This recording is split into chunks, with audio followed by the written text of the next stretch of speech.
ನಿಮ್ಮ ಉತ್ಸಾಹ ನನಗೆ ಅರ್ಥ ಆಗತ್ತೆ ಮವ. ಆದ್ರೆ ಇವತ್ತು ನಾನು ಬಂದಿರೋದು ಭಾರ್ಗವಿ ಪರವಾಗಲ್ಲ, ಡ್ಯಾಡ್ ಪರವಾಗಿ ಸಪೋರ್ಟ್ ಮಾಡಕ್ಕೆ.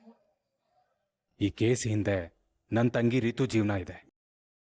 ಹಾಗಾಗಿ for the first time Bhargavi ಸೋಲಿ ಅಂತ ಬೇಡ್ಕೋತಿದ್ದೀನಿ.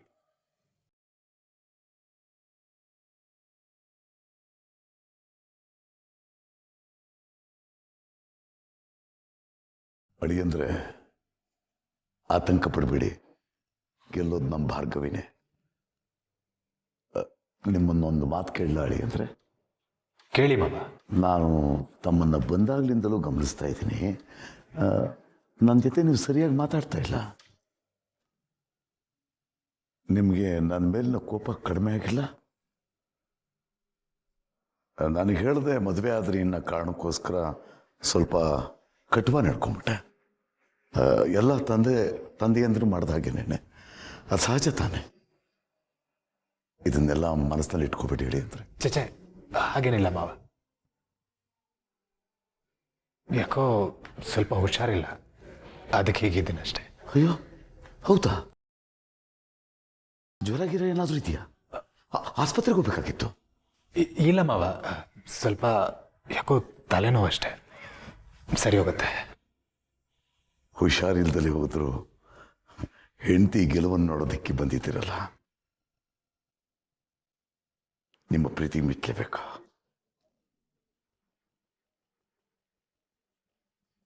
ಮದುವೆ ಆದಮೇಲೆ ನಿಮ್ಮ ಜೊತೆ ಮಾತಾಡೋದಕ್ಕೆ ಕಾಲನ್ನೇ ಕೂಡ ಬಂದಿರಲಿಲ್ಲ ನೋಡಿ. ಆರಾಮಾಗಿದ್ದೀರಲ್ವಾ? ಹಾಂ, ನಮ್ಮ ಪುಟ್ಟಿ ನಿಮ್ಮ ಮನೆ ಹೊಂದ್ಕೊಂಡ್ಲ? ಮೊದಲಿಂದಲೂ ನನ್ನ ಮಗಳು ಭಾರ್ಗವಿ ತನಗೆ ನೋವಾದರೂ ಯಾರ ಹತ್ರನೂ ಹೇಳ್ಕೊಡೋದಿಲ್ಲ ಅಳಿ. ಅಂದರೆ ತನ್ನ ಕಷ್ಟಕ್ಕಿಂತ ಉಳಿದವರ ಕಷ್ಟ ಸುಖದ ಬಗ್ಗೆನೇ ಹೆಚ್ಚಿಗೆ ಯೋಚನೆ ಮಾಡ್ತಾಳೆ.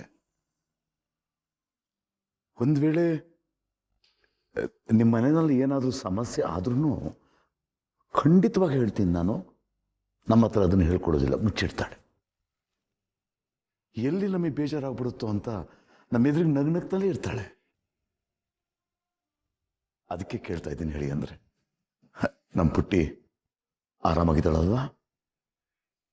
ನಿಮ್ಮ ಪ್ರಶ್ನೆಗೆ ಅದು ಹೇಗೆ ಉತ್ತರ ಕೊಡ್ಲಿ ಮಾವ? ಅವ್ರನ್ನ ರಾಣಿ ಥರ ನೋಡ್ಕೋಬೇಕು ಅನ್ನೋ ಆಸೆ ನನಗೂ ಇದೆ. ಆದರೆ ಅವ್ರು ದುಡುಕಿ ತಗೊಂಡಿರೋ ನಿರ್ಧಾರ ಅವಳಿಗೆ, ನನ್ನ ಫ್ಯಾಮಿಲಿಗೆ ಎಲ್ಲರೂ ತೊಂದರೆ ಆಗ್ತಿದೆ. ತಪ್ಪು ತಿಳ್ಕೊಬಿಡಿ, ಸಹಜವಾದ ಕುತೂಹಲದಿಂದ ಕೇಳ್ತಾ ಇದ್ದೀನಿ ಅಷ್ಟೇ. ಅವಳು ನಿಮ್ಮ ಜೊತೆ ಇದ್ದಾಗ ಏನು ಕಷ್ಟ ಬರುತ್ತೆ ಹೇಳಿ ಅವಳಿಗೆ?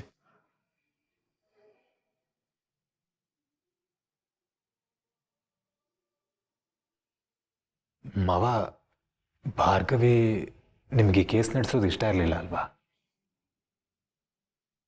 ಅವ್ರ ಹತ್ರ ಈ ಕೇಸ್ ಬಿಟ್ಬಿಡು ಅಂತ ಹೇಳ್ತೀರಾ ಪ್ಲೀಸ್?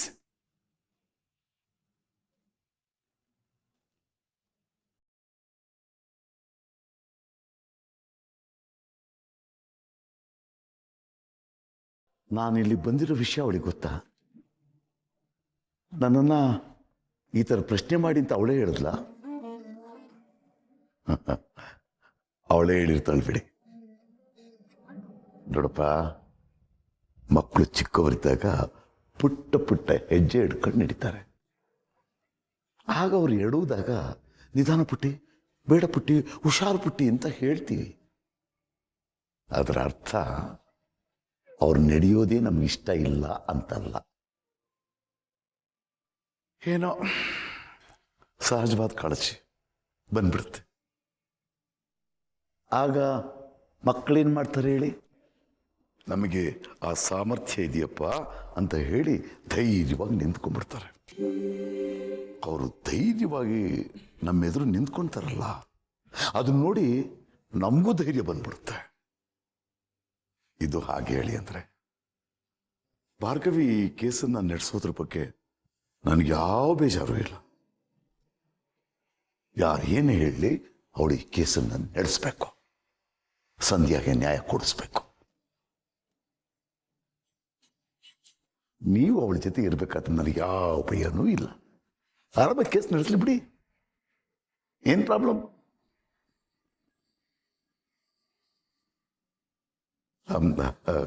ಅಂದಾಗೆ ನಿಮ್ಮ ಮನೆಯಲ್ಲಿ ಯಾರ್ಯಾರಿದ್ದಾರೆ ಹೇಳಿ ಅಂದರೆ?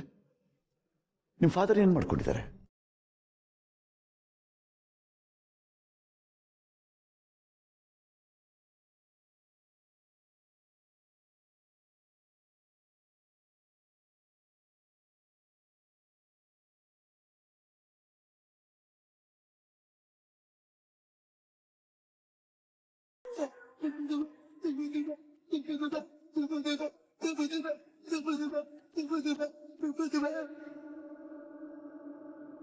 ಅಡಿಯಂದ್ರೆ ಈ ಪಾಟೀಲ್ಗೆಲ್ಲ ಇಷ್ಟೊಂದು ಎದುರು ಅಗತ್ಯ ಇಲ್ಲ. ಕೂತ್ಕೊಳ್ಳಿ ಕೂತ್ಕೊಳ್ಳಿ.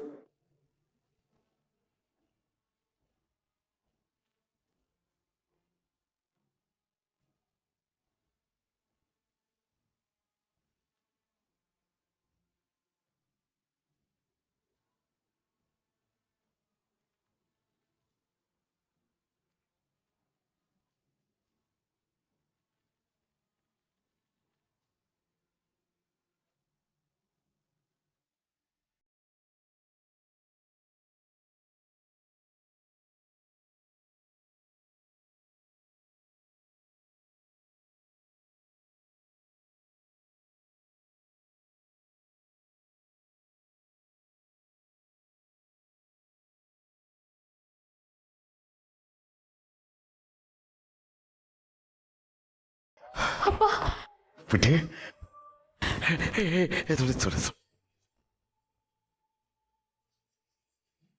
ಹೇ ಪುಟಿ, ಈ ಕೇಸಲ್ಲಿ ನೀನೇ ಗೆಲ್ಲೋದು. All the best. ಅಡಿ ಅಂದ್ರೆ ಎದಳಿ. ಆಲ್ ದ ಬೆಸ್ಟ್ ಹೇಳಿ.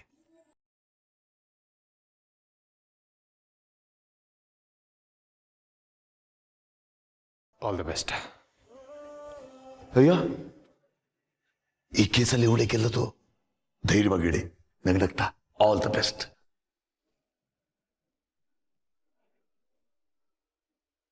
All the best. Thank you.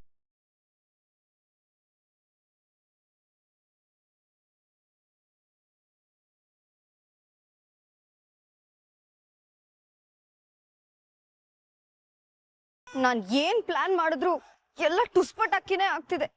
ಎಲ್ಲ ಈ ಹಾಳಾದ ಭಾರ್ಗವಿಯಿಂದ. ನನಗ್ ಸಪೋರ್ಟ್ ಮಾಡ್ತಿದ್ ಮಾವನು ನನಗ್ ತಿರ್ಗ್ ಬಿದ್ಬಿಟ್ರು.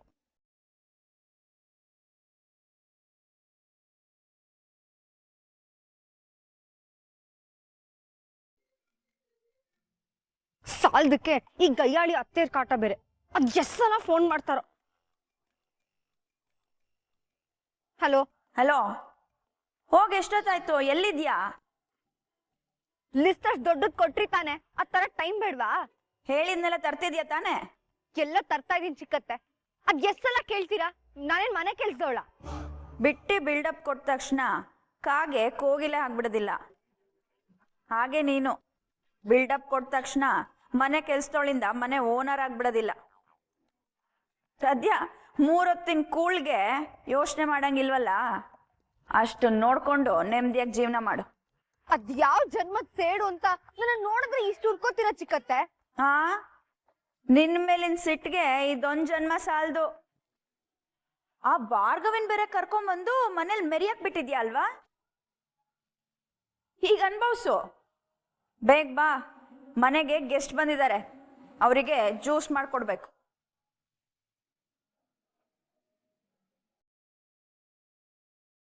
ಆ ಭಾರ್ಗವಿಯಿಂದ ಈ ಚಿಲ್ರೆ ಜನ ಹತ್ರನೂ ಅನ್ಸ್ಕೋಬೇಕು. ಕರ್ಮ, ಸಂಧ್ಯಾ ಸತ್ತಾಗಿಂದ ನನ್ ಪಾಡು ನಾಯಿ ಪಾಡಾಗೋಗಿದೆ.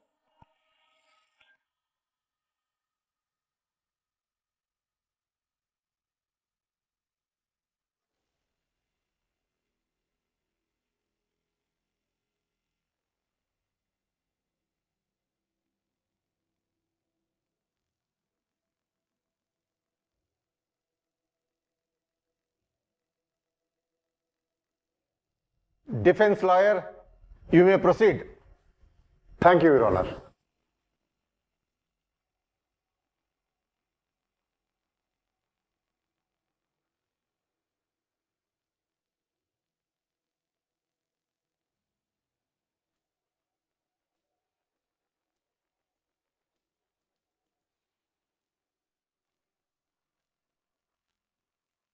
ಮೈ ಲಾರ್ಡ್, ಕಟ್ಕಟೆಯಲ್ಲಿ ನಿಂತಿರೋ ನನ್ನ ಕಕ್ಷಿದಾರ ವಿಕ್ರಮ್ ಭೂಪತಿ ಅವರ ಮೇಲೆ ಅಪೋನೆಂಟ್ ಲಾಯರ್ ಭಾರ್ಗವಿ ಅವರು ಅತ್ಯಾಚಾರ ಮತ್ತು ಕೊಲೆ ಆಪಾದನೆ ಮಾಡಿದ್ದಾರೆ.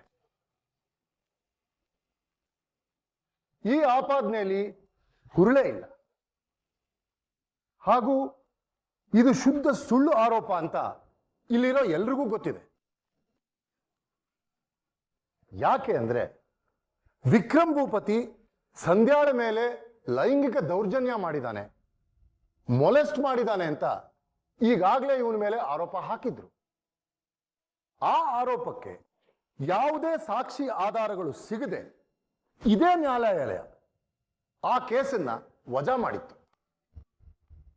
ಈ ಜಿದ್ದಿಗೋಸ್ಕರ ಸಂಧ್ಯಾಳ ಕೊಲೆ ಆರೋಪವನ್ನ ವಿಕ್ರಮ್ ಭೂಪತಿ ತಲೆ ಕಟ್ಟೋದು ಎಲ್ಲಿಯ ನ್ಯಾಯ ಇವರ? ಹೀಗಾಗಿ objection your honour.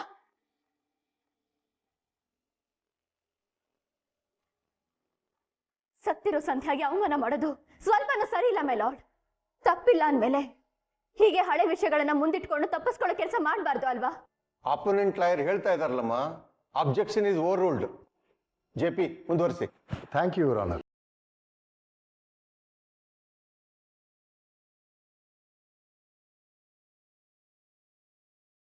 Your honour, Sandhya ಕೊಲೆಯಾಗಿದ್ದು ಆಗಸ್ಟ್ 19ರಂದು ಬೆಳಗ್ಗಿನ ಜಾವ 3ರಿಂದ 4ರವರೆಗೆ. ಅದೇ ದಿನ ಬೆಳಗ್ಗೆ 11ವರೆಗೆ ವಿಕ್ರಮ್ ಭೂಪತಿ ಮೇಲಿದ್ದ ಮೊಲೆಸ್ಟೇಷನ್ ಕೇಸ್ ಫೈನಲ್ ಹಿಯರಿಂಗ್ ಇತ್ತು.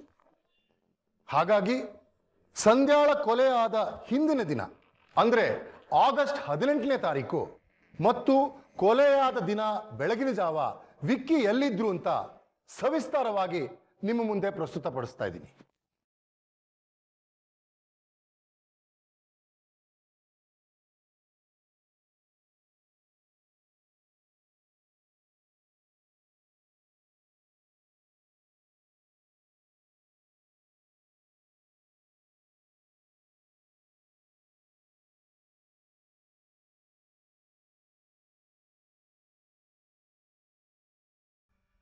ಸಂಧ್ಯಾ ಕೊಲೆಯಾದ ಹಿಂದಿನ ದಿನ ರಾತ್ರಿ ವಿಕ್ಕಿ ಮತ್ತೆ ಅವನ ಫ್ರೆಂಡ್ಸ್ ಫಾರ್ಮ್ ಹೌಸ್ನಲ್ಲಿ ಇದ್ರು. ಕೇಸ್ ಟೆನ್ಷನ್ನು, ಮದ್ಯಪಾನ ಮಾಡಿದ್ರು, ಅಲ್ಲೇ ಊಟನೂ ಮಾಡಿದ್ರು. ಆಲ್ಕೋಹಾಲ್ ತಂದಿರೋ ಹಾಗೂ ಊಟ ಆರ್ಡರ್ ಮಾಡಿರೋ ಬಿಲ್ಸ್ನ ತಮ್ಮ ಮುಂದೆ ನಾನು ಇಟ್ಟಿದ್ದೀನಿ. ಆಗಸ್ಟ್ 18ರಂದು ಸಂಜೆ 5 ಗಂಟೆಗೆ ಫಾರ್ಮ್ ಹೌಸ್ಗೆ ಹೋಗಿದ್ದ ವಿಕ್ಕಿ ರಾತ್ರಿ 11 ಗಂಟೆ ತನಕ ಅಲ್ಲೇ ಇದ್ರು. ನ್ಯೂಸ್ ಮೀಡಿಯಾದಲ್ಲಿ ಹರಿದಾಡ್ತಿರೋ ಒಂದು ತುಣುಕನ್ನ ನೀವು ಪ್ಲೇ ಮಾಡಿ ನೋಡ್ಬೇಕು ಅಂತ ಕೇಳ್ಕೊಂತೀನಿ.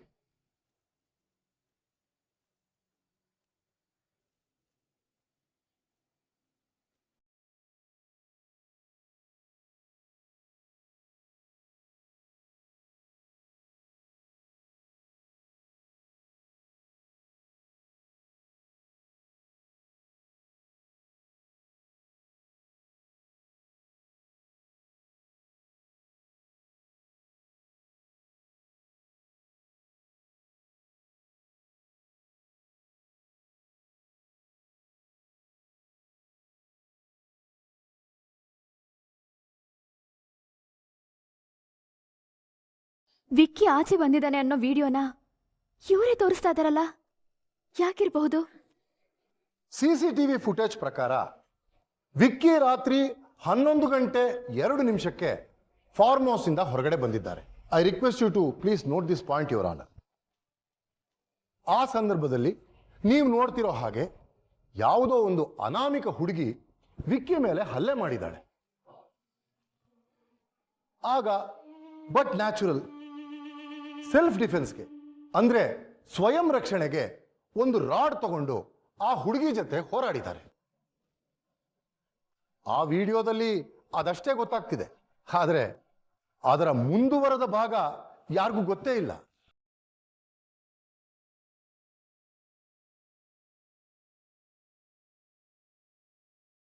ಮಹಾಸ್ವಾಮಿ, ಈಗ ಅದೇ ಪೆನ್ ಡ್ರೈವ್ ಅಲ್ಲಿ ಇನ್ನೊಂದು ವಿಡಿಯೋ ಇದೆ, ಅದನ್ನ ದಯವಿಟ್ಟು ಪ್ಲೇ ಮಾಡಬೇಕು ಅಂತ ಕೇಳ್ಕೊತೀನಿ.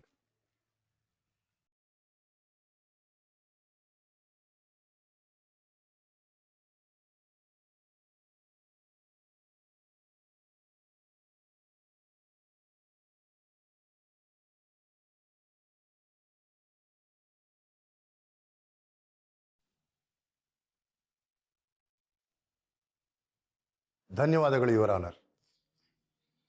ಇದೇ CCTV ಫುಟೇಜ್ನ ಇನ್ನೊಂದು ಆಂಗಲ್ ಅಲ್ಲಿ ಈ ವಿಡಿಯೋ ಸೆರೆ ಆಗಿದೆ. ಇದರ ಪ್ರಕಾರ ಸುಮಾರು 11:21 ಸಂಧ್ಯಾ ಆ ಅನಾಮಿಕ ಹುಡುಗಿ ಜೊತೆ ಹೋಗಿದ್ದಾಳೆ. ಈ ಫುಟೇಜ್ ಪ್ರಕಾರ ಆ ಸಮಯದಲ್ಲಿ ವಿಕ್ಕಿ ಆ ಜಾಗದಲ್ಲಿ ಇಲ್ವೇ ಇಲ್ಲ. You have to note this point also your honour. ನಾನು ಏನ್ ಹೇಳಕ್ಕೆ ಪ್ರಯತ್ನ ಪಡ್ತಿದ್ದೀನಿ ಅಂದ್ರೆ, ವಿಕ್ಕಿ ಅವತ್ತು ಫಾರ್ಮ್ ಹೌಸ್ ಇಂದ ಹೊರಗಡೆ ಬಂದವನು ಅನಾಮಿಕ ಹುಡುಗಿಯಿಂದ ಅಟ್ಯಾಕ್ ಆದ್ಮೇಲೆ ನೇರವಾಗಿ ಮನೆಗೆ ವಾಪಸ್ ಬಂದಿದ್ದಾನೆ. ಅವತ್ತಿಡೀ ರಾತ್ರಿ ಅವನ ಮನೇಲೇ ಇದ್ದಾನೆ.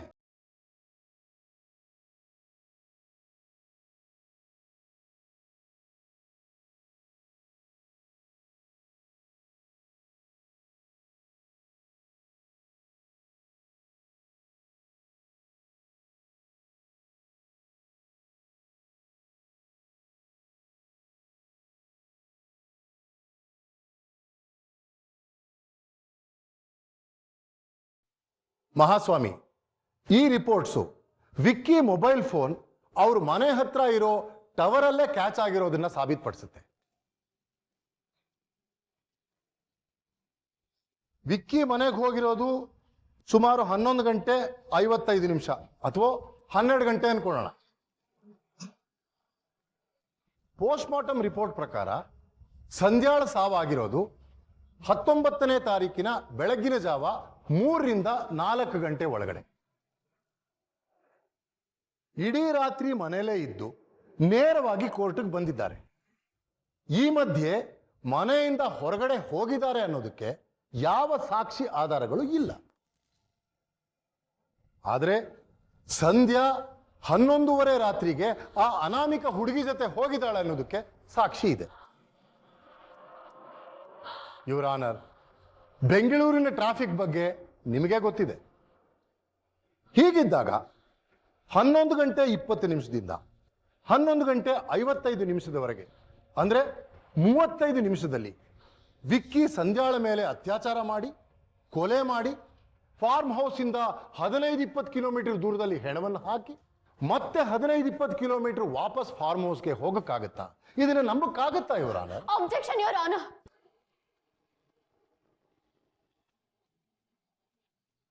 ಭಾರ್ಗವಿ, ಅತ್ಯಾಚಾರದ ಕೇಸು ಅಂದ ಮೇಲೆ ನಾನು ಹೀಗೆಲ್ಲ ಮಾತಾಡ್ಬೇಕಾಗತ್ತೆ.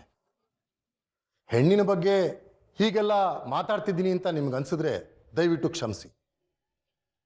Objection over ruled. ಕೂತ್ಕೊಳ್ಳಿ.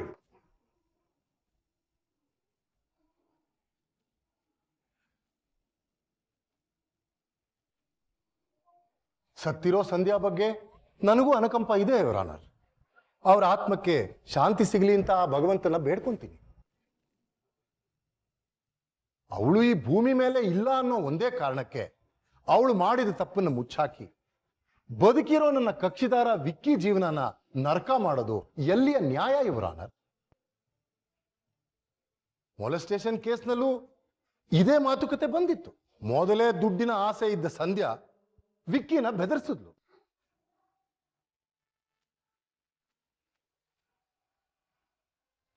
ಹಾಗೆ ಈಗಲೂ ಆ ಸಂಧ್ಯಾ ಆ ಅನಾಮಿಕ ಹುಡುಗಿ ಜೊತೆ ಹೋದ್ಲೋ ಅಥವಾ ಇನ್ಯಾವನ್ ಜೊತೆನೆ ಹೋದ್ಲೋ ಯಾರು ಗೊತ್ತು ಯುವರ್ ಆನರ್? ಸಂಧ್ಯಾ ಯಾರ ಜೊತೆನೂ ಓಡ್ ಹೋಗಿಲ್ಲ.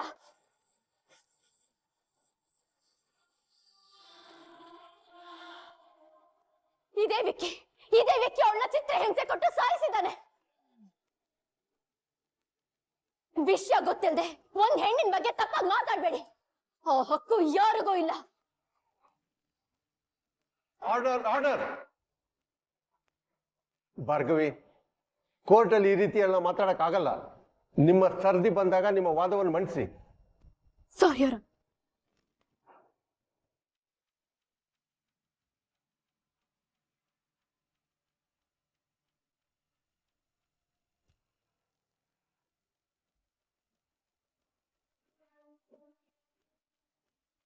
ಯುವರ್ ಆನರ್, ಯಾರೋ ಮಾಡಿದ ತಪ್ಪನ್ನ ವಿಕ್ಕಿ ತಲೆ ಮೇಲೆ ಹೊರಿಸೋದು ತಪ್ಪು ಯುವರ್ ಆನರ್.